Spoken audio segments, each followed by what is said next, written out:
Israel's deep political divisions are back on public display. They were put to one side for a while, as shock and national unity followed the 7th of October attacks by Hamas. But 6 months later, thousands of protesters are once again on Israel's streets. The war has turbocharged their determination to unseat Israel's longest-serving Prime Minister, Benjamin Netanyahu. In Jerusalem, police used skunk water, a foul-smelling substance fired from water cannon, to clear protesters who had blocked the Begin Boulevard, the city's major north-south highway. Well-worn slogans demanding his resignation and early elections were amplified by newer ones calling for an immediate deal to free the 134 Israeli hostages still held in Gaza, an unknown number of them already dead. The big fear of their families and friends, as well as the protesters, is that many more will die the longer the war drags on without a deal.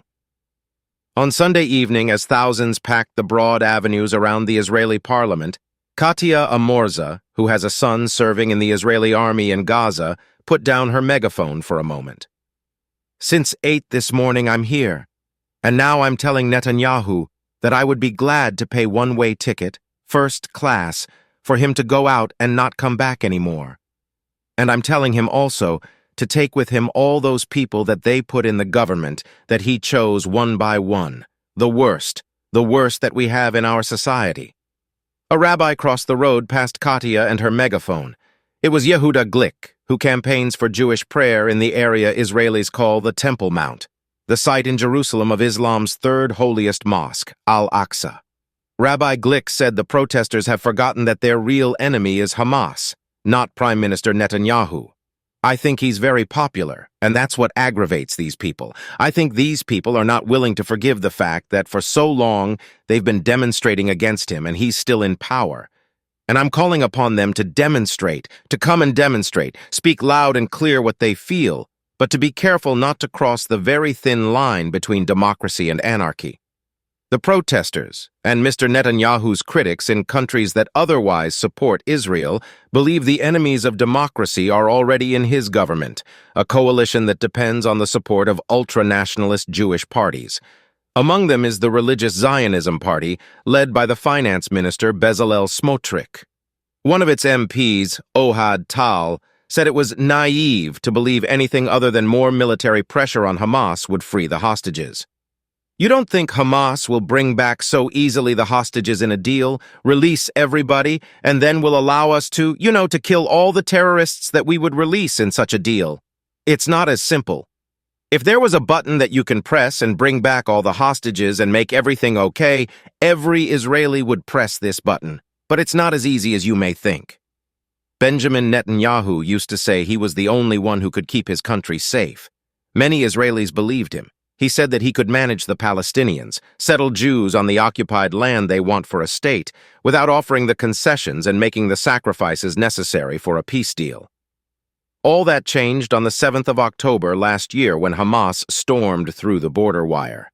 Many Israelis hold him responsible for the security lapses that allowed Hamas to attack Israel with such devastating effect. Unlike his security chiefs, who rapidly issued statements admitting they had made mistakes, Mr. Netanyahu has never admitted any responsibility. That infuriates the thousands who blocked streets in Jerusalem on Sunday evening. Israelis must be something like 40 years old at least to remember a time when Benjamin Netanyahu was not a dominant figure in their country's politics. After emerging as an eloquent spokesman for Israel at the United Nations, his first stint as prime minister came after a narrow victory in 1996 on a platform opposing the Oslo peace process. Like the current American plan to make peace in the Middle East, the Oslo deals were built around the idea that allowing Palestinians to establish an independent state alongside Israel was the only hope of ending a century of conflict between Arabs and Jews over control of the land between the River Jordan and the Mediterranean Sea. Mr. Netanyahu has been a consistent opponent of a Palestinian state. He has contemptuously dismissed the U.S. strategy of backing for Palestinian independence as part of a grand bargain to remake the Middle East. His critics here say his strident rejection of President Joe Biden's plans for governance in Gaza after the war is a tool to secure the continued support of Israel's extreme right wing. One of the protesters outside the Knesset was David Agman, a retired brigadier general in the Israeli army. He ran the Prime Minister's office when Mr. Netanyahu was first elected.